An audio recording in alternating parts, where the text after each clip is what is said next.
sharing with you a Mexican sauce, very simple to make.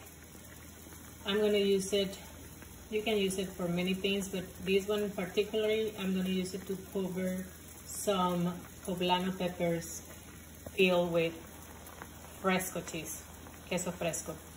So I'm just putting some tomato to boil, some chile de cascabel, which I already previously toasted in the heat of this pan. I added the water, and then the tomatoes, some onion, and a jalapeno. You can skip the jalapeno if you don't want too much heat on your sauce. This chile de cascabel is not hot at all.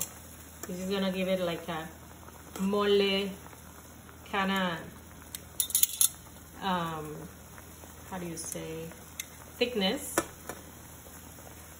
and that's it, and lots of flavor.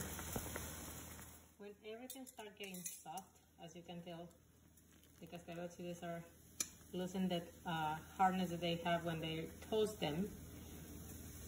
Tomatoes are almost ready, you can tell. I'm gonna just turn off the heat and wait for a little bit. This only is gonna go to the blender. I'm gonna show you how to remove the seeds, put it on the blender, and then cook it. Okay, I'm gonna show you how to clean the cascabel, the chile de cascabel. So after cool off, you just take off the top, you open it up, and you will see all the seeds, running water. Take the seed off. If you want a little bit of heat, you can leave some of the seed on. And this is the result. This is gonna be thrown to the blender with the tomato and the rest of the ingredients. Here are my ingredients. I'm gonna just blend them.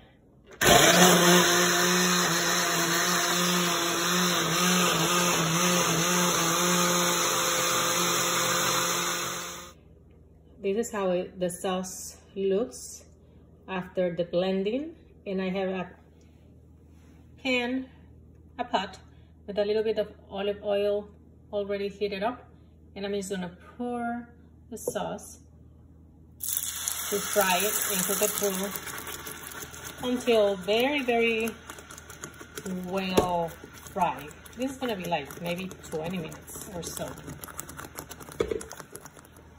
Here's the sauce. I'm gonna let it fry until this, you can see a little bit of the olive oil goes away. Obviously, I'm gonna condiment this sauce with salt and pepper, or if you like Nor Suiza, you can put a little bit of that to add a little bit more flavor.